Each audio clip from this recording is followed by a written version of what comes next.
un coin qui est merveilleux, très, très stimulant. Quand j'ouvre la porte tous les matins, ce que je pense, c'est vraiment un sens de fierté.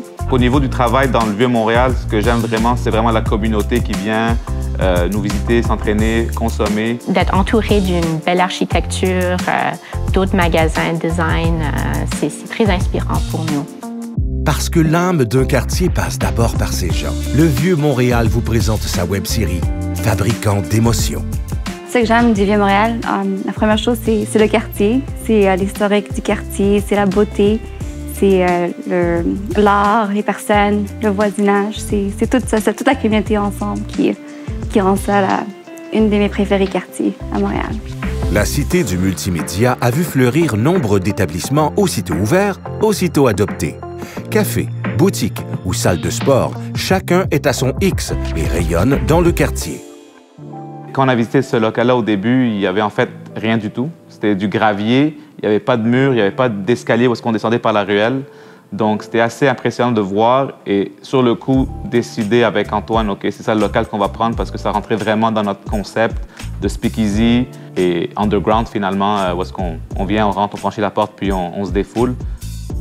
Le voisinage, lorsqu'on s'est installé ici, on s'y est installé notamment à cause ou grâce à la fonderie Darling. Donc, notre voisinage, au début, ce n'était que la fonderie. Il faut dire qu'il n'y avait rien, ou presque. Donc, de plus en plus, on sent qu'il semble avoir une communauté. Là. De plus en plus, les gens y habitent. C'est le mélange des genres qui nous a vraiment plu d'abord et avant tout. On s'est établi dans le Vieux-Montréal et je trouve que les gens sont très accueillants dans le quartier. Il y a les commerçants qui sont venus nous voir pour nous accueillir dans le quartier aussi. Et je suis fière de notre nouvel emplacement aussi, notre nouvelle boutique. Tout le travail qu'on a mis dedans, c'était vraiment un effort d'équipe.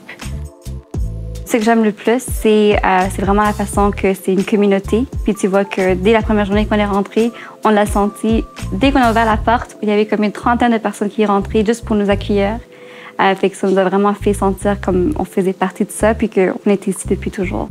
Si l'on peut se demander comment ces entrepreneurs ont fait pour si bien s'intégrer, c'est sans aucun doute dans leur sens de l'hospitalité et du travail bien fait qu'on trouvera la clé de leur succès. L'importance pour le service puis la service à la clientèle, c'est vraiment le fait que quelqu'un fait confiance en toi, que ce soit un café, un mais n'importe quoi, il vient pour te supporter, pour t'encourager. Puis je pense qu'il faut redonner cette même importance-là. Fait que, tu sais, puis surtout le café, quand tu le goûtes, le premier café de ta journée, s'il n'est pas bon, ça gâche un peu le reste de ta journée. Fait que c'est important que chaque café se fait avec autant d'amour puis autant de consistance pour que ce soit moi ou quelqu'un d'autre, c'est toujours le même niveau. Parce qu'on rentre, on ferme la porte, on met les gants, on se défoule et puis on oublie un peu tous nos soucis à l'extérieur. Donc c'est aussi pour ça qu'on a choisi ce concept speakeasy avec le café, avec l'entrée dans la ruelle.